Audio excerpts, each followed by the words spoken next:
The Christian sect here in Britain agrees with your views. There is no particular head of a Christian sect. No. All right, Jack Straw.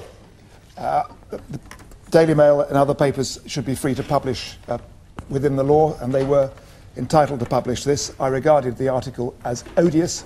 It fans homophobia.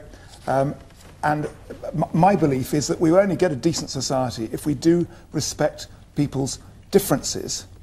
That's the truth of it. And to suggest that Paul Stephen Gately's death suggested that civil partnerships were now, as it were, to be abandoned is as ludicrous as suggesting that because some marriages end in difficult divorce, there's something fundamentally wrong with the institution of marriage. Of course, that is utter nonsense, and I celebrate the fact that civil partnerships have been introduced and that people who are gay and lesbian are now able to honour their relationship in public through a ceremony. Why not? I think that's really good. I'll take 1 point from the person way at the very back there on the right. Yes.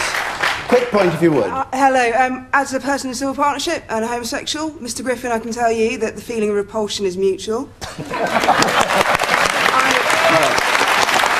respect the fact the Daily Mail published that article, and I take a great deal of comfort in the fact that it was so widely reviled, and good on the Daily Mail for publishing it, because it's showing that the British public aren't homophobic, and Mr. Griffin, you're in a very small minority. OK.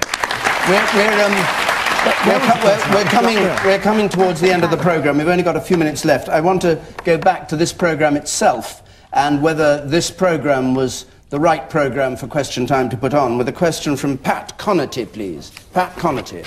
Might this programme be viewed as an early Christmas present for the BNP? Is this programme viewed as an early Christmas present for the BNP? The words of Peter Hain, the Welsh Secretary, who attacked us consistently for having Mr. Griffin on the panel. Has it been a Christmas present for the BNP? I suspect it's for you, the audience, to decide, but Chris Huhn, you start on this.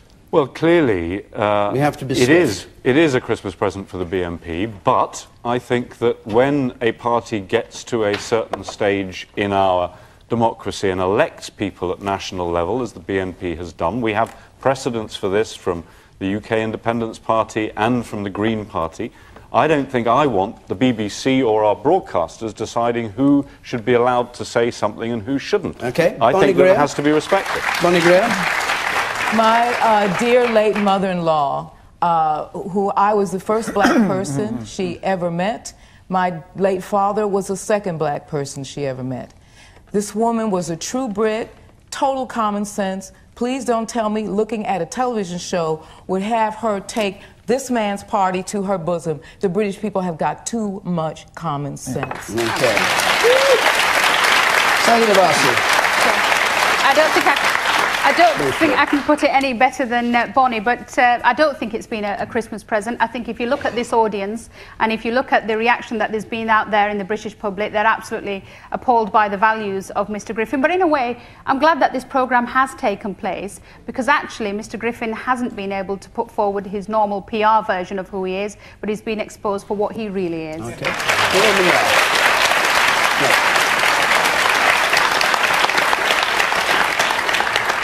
Isn't it alarming, though, that it took the BBC to invite Mr. Griffin on TV for the likes of Peter Hain to come forward and say that his party is not lawful, and when he was running for Parliament back in June? Okay. Nick Griffin, do you regard this as an early Christmas present? I saw you saying thank you, Auntie, for being invited on Question Time. Actually, there's another word put into my mouth by journalists. I didn't say thank you, Auntie. I don't regard the BBC as Auntie. I regard the BBC as part of overall a thoroughly unpleasant, ultra-leftist establishment, which, as we've seen here tonight, doesn't even want the English to be recognised as an existing people. I think it's wrong. You never answered the question. But the BBC, all they've in the end done, as Chris said, really, all the BBC have done has followed the rules that they set some years ago. We crossed the threshold. It would have been wrong to keep us off any longer, so the BBC has just done what they really had to do, and I'm sure it's been a large audience and possibly of interest to some people, so what's the problem? Jack Straw? I think this has actually been a catastrophic week for the BNP.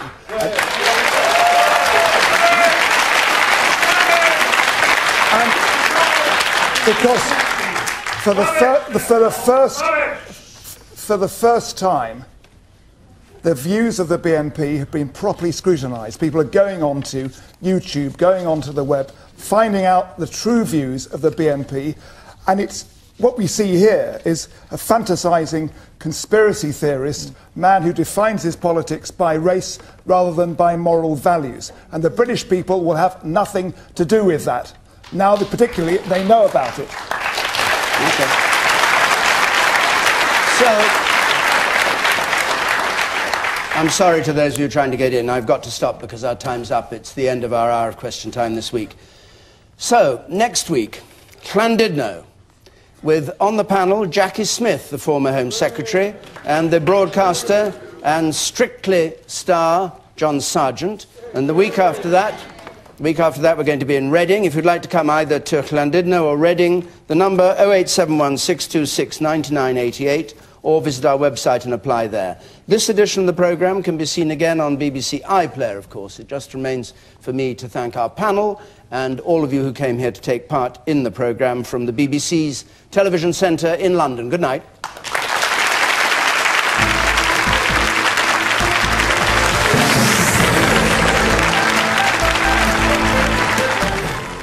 Join Richard Bacon on BBC Radio 5 Live right now to hear your views on tonight's Question Time debate. Later on BBC One, Andrew Neil presents more topical discussion in This Week.